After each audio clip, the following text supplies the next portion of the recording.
Here's something nobody tells you about compassion. It can destroy you. Not in some dramatic, obvious way, but slowly, quietly, like water wearing down stone, until one day you look in the mirror and don't recognize the exhausted stranger staring back. We've been taught that helping is always noble, that kindness is always right, that if someone's suffering and you have the capacity to ease it, you're morally obligated to try. But what if that's not true? What if there are people whose pain isn't a call for healing but an invitation into a trap, one where your empathy becomes the bars of your own cage? You've felt it, haven't you? That strange heaviness after certain interactions, that sense that you gave something essential and received only depletion in return. You told yourself you were being too sensitive, too selfish, that real love means showing up no matter what. But deep in the silence of your inner house, your soul has been whispering a different truth. Not everyone who asks for help actually wants to change. Some people want your light so they can avoid finding their own. Some want your strength so they never have to develop theirs. And some, and this is the hardest part, some people will take everything you offer and then blame you for not giving more. This isn't about abandoning people in genuine need. It's about recognizing the difference between someone reaching for your hand to pull themselves up and someone reaching for your hand to pull you down. It's about understanding that there are certain souls who will drain every fragment of your vitality if you let them, who will turn your compassion into their weapon, your presence into their prison. The shadow side of helping is rarely discussed because it sounds harsh, unkind, maybe even cruel. But protecting your soul isn't cruelty, it's survival. And if you want to keep your light burning for the people and purposes that truly matter, you need to know when to say no, when to step back, when to let someone face their own darkness without making it yours. So let's talk about the 7 types of people you should never help, not because they don't deserve compassion, but because helping them costs you something you can't afford to lose: yourself. There's a particular kind of exhaustion that settles into your bones when you realize someone isn't asking for your help. They're asking for your agreement. They come to you with wounds they've polished into identity, traumas they've memorized like prayer, and they speak them aloud not to release them but to hear them echo back unchanged. You listen, you offer perspective, you extend your hand into their darkness, and what comes back isn't gratitude, it's resistance. A silent, almost imperceptible pulling away, as if healing were a betrayal of something they've built their entire sense of self upon. This isn't about pain being too deep to touch, it's about pain becoming too comfortable to release. The soul, in its purest form, yearns for metamorphosis. It aches to shed what no longer serves, to step through the veil of old suffering into something truer. But the ego wants a different deal entirely. It wants the weight acknowledged, the burden witnessed, the wound tended but never closed. Because closure means change, and change means the death of a familiar self, even if that self is made entirely of fragments. You become the keeper of their ritual, the one who shows up with compassion while they perform the same ceremony of suffering, over and over. And somewhere deep in the silence of your own inner house, you begin to feel it. The slow drain, the way your light dims just slightly each time you offer healing to someone who only wants the comfort of remaining broken. What makes this so insidious is how it masquerades as intimacy. They share their abyss with you and you mistake that vulnerability for trust, for readiness, for the beginning of something transformative. But weeks pass, months sometimes, and you notice the pattern. Same story, same wound, same plea.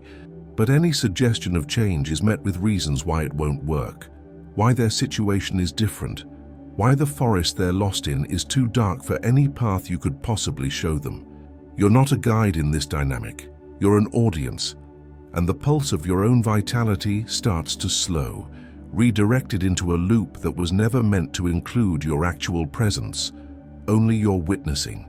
The ancestral wound within you might recognize this pattern, this ancient dance of healer, and the one who refuses healing, And if you're not careful, you'll mistake recognition for responsibility. You'd think that showing up fully as yourself would be universally welcomed, but there's a strange alchemy that happens when your light touches certain people. It doesn't illuminate, it burns. Not because your presence is harsh or boastful, but because clarity itself can feel like an accusation to someone living in comfortable fog. They come to you seeking reflection, wanting to see themselves through your eyes, hoping you'll show them something beautiful they've forgotten. And you do. You hold up the mirror with genuine care, reflecting back their potential, their dormant strength, the oracle of wisdom they carry but haven't accessed.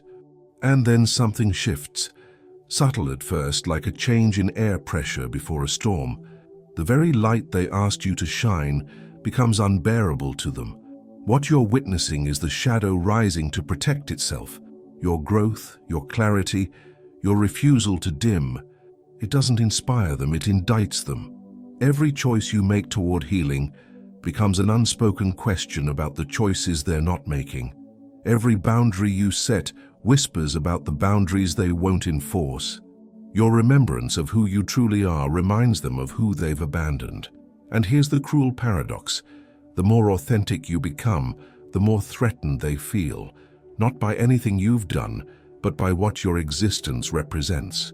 You become a walking exile from the kingdom of acceptable mediocrity, and your presence in their life starts to feel like judgment, even when you've offered nothing but acceptance. The rage that follows is peculiar because it has nowhere logical to land. You haven't wronged them. You haven't boasted or diminished them. You've simply continued becoming, and somehow that's enough to trigger a disproportionate response. They might criticize your choices, mock your growth, or withdraw entirely, wrapping their retreat in language that makes it sound like you're the problem. You've changed, they'll say, as if change were betrayal.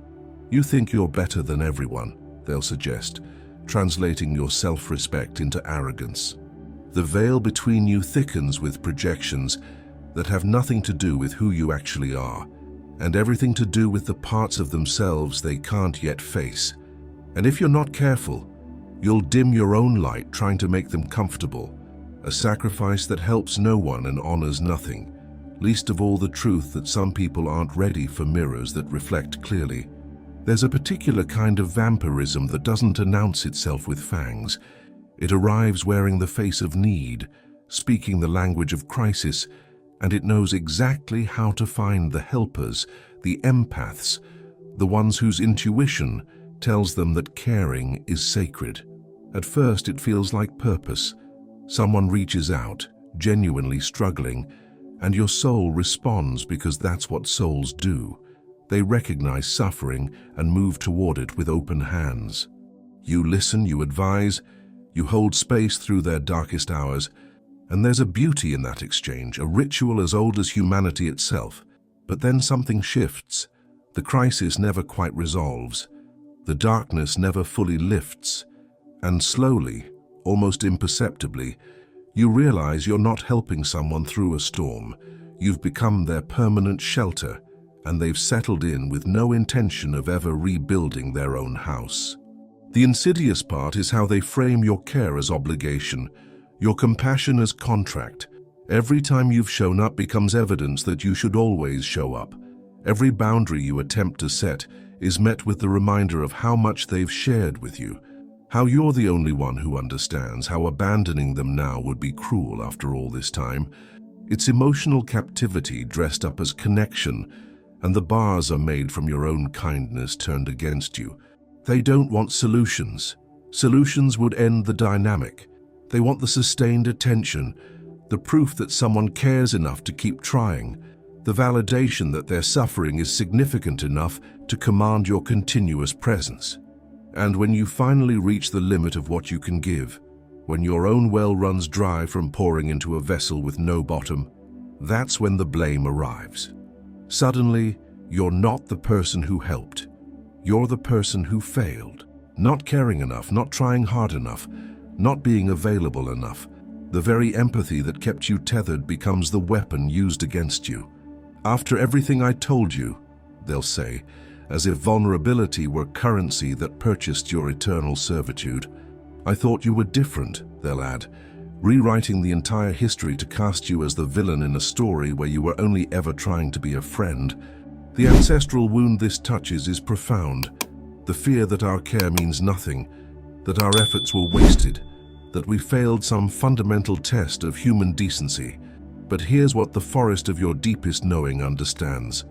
You cannot save someone who's built their identity around drowning. You can throw them every rope, every lifeline, every fragment of your own strength, and they'll sink anyway, then blame the rope for not being long enough. The moment you recognize this pattern, the moment you feel that pulse of resentment where love used to live, that's not you being selfish. That's your soul demanding reconnection with its own worth. There's a certain type of person who learns to weaponize softness, not through overt aggression, but through a kind of strategic vulnerability that turns your listening into their hiding place. They come to you when the ruins of their choices start to smell, when the chaos they've cultivated in private needs somewhere to rest, and they choose you because you have something they've learned to exploit, the capacity to hold space without judgment. At first, it feels like trust. They confide in you, they share the messy details of their life, and you feel honored to be let into their inner house, even if that house is filled with broken mirrors and unopened letters. You listen because that's what compassionate people do. You create a sanctuary where honesty can breathe. But over time, you start to notice something unsettling. They only come to you to deposit their turmoil, never to actually sort through it. The manipulation here is so subtle, it barely registers as manipulation at all. They're not asking you to fix anything. They're not even asking for advice. They just need you to absorb it, to take in the weight of their unresolved conflicts, their repeated mistakes, their patterns that spiral in the same direction every single time. And because they frame it as vulnerability, because they wrap it in the language of trust and connection, you don't realize you're being used as an emotional landfill until you're already full of waste that was never yours to carry. They silence you with their need, making it impossible to offer honest reflection without seeming harsh, without risking the accusation that you don't understand, that you're judging them, that you're not safe anymore. The veil between genuine sharing and covert dumping is thin, and they've learned to navigate it with precision. What makes this particularly draining is that your compassion becomes the soil in which their chaos grows stronger. Every time you listen without pushback, every time you absorb without redirecting, you're inadvertently confirming that this dynamic works, that they can continue making the same destructive choices because someone will always be there to witness the aftermath without consequence. Your kindness, which should be a sacred exchange, becomes a trap for both of you. They don't grow because they don't have to. You're managing the emotional fallout they should be facing themselves. And you don't grow because you're too busy being their unpaid therapist, their oracle of patience, their silent repository for everything they refuse to integrate. The pulse of your own life gets quieter and quieter, drowned out by the constant hum of their unresolved storms. And somewhere in the abyss of your exhaustion, a question starts to form. When did my compassion stop being a gift and become a place where someone else hides from their own truth? There are people who stand at the threshold of their own becoming and simply refuse to cross. Not because they can't, but because the mythic time required for transformation feels too long, too uncertain, too demanding of a self they're not sure they want to meet. So instead of walking their own path through the forest, they find someone else's trail and start following close behind, close enough to feel the warmth of another's purpose, close enough to borrow the light of another's clarity, but never close enough to actually carry their own cross. You become the destination they don't have, the meaning they won't seek, the soul they admire but won't cultivate. And at first it can feel flattering, even inspiring to know that your journey resonates with someone so deeply, but flattery curdles quickly when you realize they're not learning from your example, they're trying to live inside it. This is different from mentorship or inspiration. Those are sacred exchanges where someone sees your path and uses it as a map to find their own. This is something darker, a kind of spiritual parasitism, where they want your results without your process, your peace without your pilgrimage, your integration without your inner work. They ask questions not to understand the ritual of your growth, but to see if they can shortcut their way to your outcomes. They watch your choices, mimic your language, adopt your practices, but it's all performance, all shadow without substance, because they're trying to inhabit a destiny that was never meant to fit them. The exile from their own purpose is so complete that they don't even recognize it as exile anymore. They've convinced themselves that proximity to your light is the same as generating their own.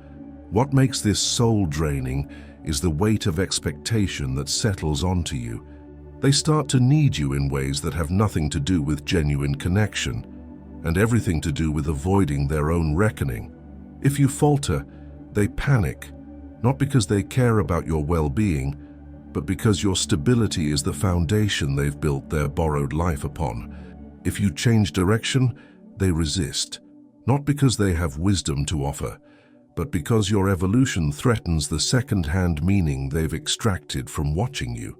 You become responsible for a life that isn't yours, accountable to a journey you never agreed to guide, and the remembrance of your own autonomy starts to fade under the pressure of someone else's refusal to step into their own. The inner house of your spirit fills with furniture that doesn't belong to you, and the intuition that once guided you clearly now has to navigate around someone else's clutter. At some point you have to ask yourself, how much of my own destiny am I sacrificing to carry someone who won't carry themselves? There's a particular moment that happens in certain relationships, friendships, family dynamics, even spiritual communities, where your presence stops being a choice and becomes an expectation so deeply embedded that questioning it feels like violence. You showed up once, twice, consistently, because that's what caring people do, and somewhere in that repetition, a silent contract got written that you never actually signed. Your reliability became their right, your availability became their assumption, and the ritual of your support, which began as a genuine offering from the soul, calcified into something that looks less like connection and more like duty. They don't ask if you have the capacity to hold them today. They assume the answer, because the answer has always been yes, and any deviation from that pattern feels like betrayal. What's haunting about this dynamic is how it erases your humanity while claiming to honor it. They'll say things like, "You're the only one who really gets it," or "I don't know what I'd do without you," and those words land like honey at first, sweet proof that your presence matters. But underneath that sweetness is a hook, because what they're really saying is, you cannot leave, you cannot change, you cannot prioritize yourself without becoming the villain in my story. The veil between genuine need and entitled expectation is so thin that even you can't always see where one ends and the other begins. You start to feel it in your body first. That tightness in your chest when their name appears on your phone, that micro-hesitation before responding, that pulse of resentment that you immediately feel guilty for having, because how could you resent someone who needs you? But here's the shadow truth nobody wants to speak aloud. Being needed is not the same as being valued. Being leaned on is not the same as being seen. You've become an invisible pillar, holding up ruins that were crumbling long before you arrived, and the moment you shift your weight even slightly, the entire structure threatens to collapse, and somehow that collapse becomes your responsibility. They've built their stability on your consistency, and now your freedom feels like their destruction. The ancestral wound this touches goes deep, because so many of us were taught that love means endless availability, that boundaries mean selfishness, that our worth is measured by how much we can carry for others. But the forest of your deepest knowing understands something the ego resists. A relationship built on obligation is a graveyard for the soul. Every time you show up out of guilt instead of genuine desire, you bury a small fragment of yourself. Every time you prioritize their comfort over your own truth, you practice a kind of self-exile that eventually leaves you feeling like a stranger in your own life. The reconnection your spirit craves isn't with them. It's with the part of you that knew, long before the obligation set in, that your presence is a gift, not a given. There exists a particular kind of person who comes to you not to be witnessed, but to be excused, not to reveal themselves, but to have their hiding confirmed as necessary, even noble. They speak the language of seeking. They perform the gestures of openness. But if you look closely, really closely, you'll notice that every conversation circles back to the same conclusion. That change is impossible for them, that their circumstances are uniquely insurmountable, that the abyss they're standing in is too deep for any ladder you or anyone else could offer. They don't want your mirror. They don't want your light. What they want is your agreement that staying in the dark is the only reasonable option, that their pain justifies their paralysis, and that you, compassionate, understanding you, can see why they simply cannot move. This is where helping becomes a kind of spiritual theater, a ritual emptied of all transformative power. You offer perspective, and they nod politely before explaining why it won't work for them. You share tools, practices, pathways that have helped others navigate similar forests, and they collect them like souvenirs they'll never unpack. The oracle of their own intuition has been whispering the same truth for years, that they know what needs to change, they know what they're avoiding, but they've built an entire identity around not listening. And what they need from you isn't guidance, it's companionship in their refusal. They want you to sit in the ruin with them and agree that the ruin is too beautiful, too complicated, too historically significant to ever rebuild. Your role is to validate the escape, to make stagnation feel like wisdom, to treat their resistance to growth as if it were a form of self-preservation rather than self-abandonment. The soul drain here is particularly insidious because it masquerades as depth. These conversations feel meaningful. There's vulnerability, there's emotion, there's the sense that something important is being shared. But weeks turn into months, turn into years, and you realize nothing has actually moved. The same wounds, the same complaints, the same elaborate explanations for why this time is different, but the outcome is always the same.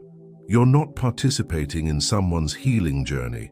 You're witnessing an endless loop of someone explaining why the journey can't begin. And the pulse of your own vitality starts to slow under the weight of this static exchange, because helping someone who doesn't want to change is like pouring water into a cup with no bottom. Eventually, you have to ask yourself a hard question. Am I supporting their growth, or am I enabling their retreat? Am I honoring their process, or am I participating in their self-betrayal? The remembrance your soul needs isn't about them at all. It's about reclaiming the sacred understanding that your care, your time, your presence is meant for those who meet it with genuine movement, not those who use it as permission to stay frozen. Some people don't want to be helped.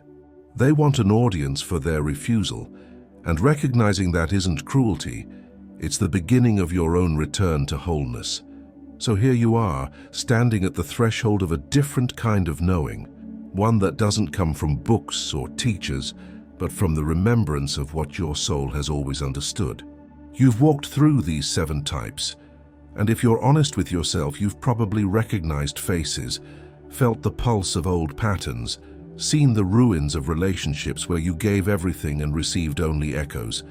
And maybe there's grief in that recognition. Maybe there's anger. Maybe there's relief. All of it is valid. All of it is part of the ritual of reclaiming yourself. But recognition without action is just another form of escape. You can know all of this intellectually.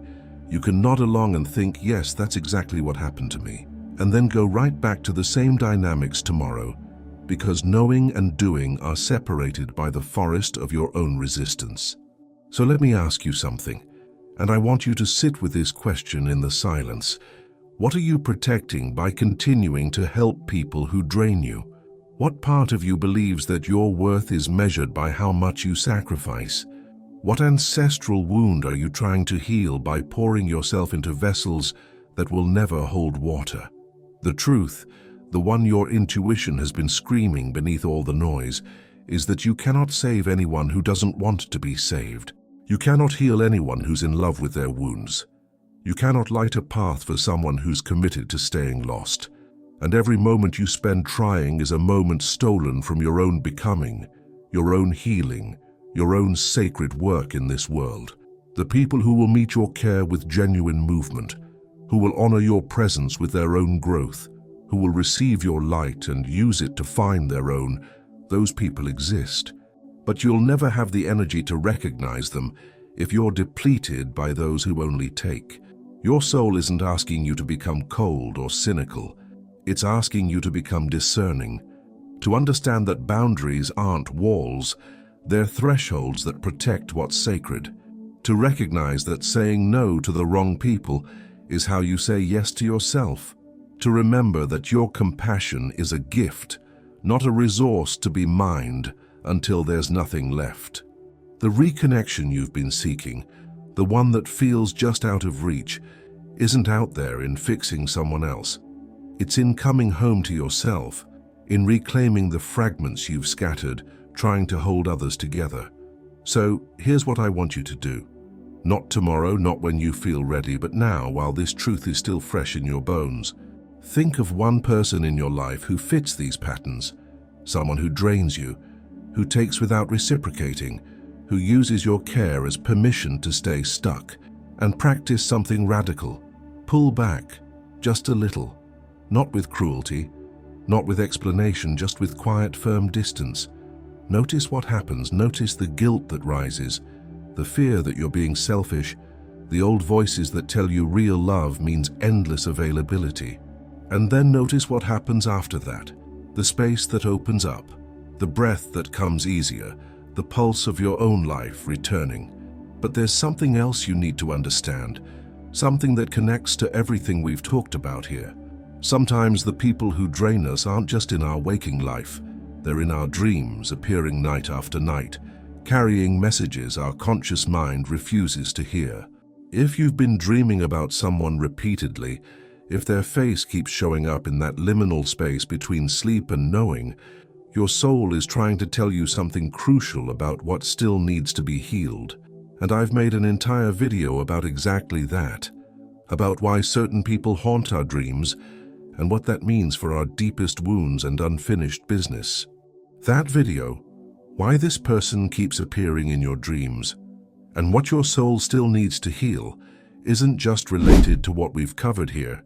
It's the other half of the same truth, because the people we can't let go of in our dreams are often the same ones we can't set boundaries with in our waking life, the ones whose presence lingers in our psyche, demanding something from us even in sleep. If anything in this video resonated with you, if you felt that uncomfortable recognition, that shadow moving beneath the surface, then you need to watch that one next. It'll show you what's happening in the invisible architecture of your soul when someone refuses to leave your inner house even after you've asked them to go. Don't wait. Don't tell yourself you'll watch it later. The soul doesn't operate on your schedule. It operates in mythic time, and right now, this moment, is when it's speaking loudest. Click on that video. Let it be the next step in this journey of reclaiming yourself. And if this video touched something true in you, if it named what you've been feeling but couldn't articulate, then subscribe to this channel and turn on notifications. Not because I need the numbers, but because you need the reminders. You need these truths spoken aloud in a world that constantly tells you to give more, do more, be more for everyone except yourself. This is your oracle, your mirror, your refuge from the noise. Come back here when you forget. Come back here when you're tempted to betray yourself again for someone who won't meet you halfway. Your soul has been waiting for you to protect it. Today is the day you start.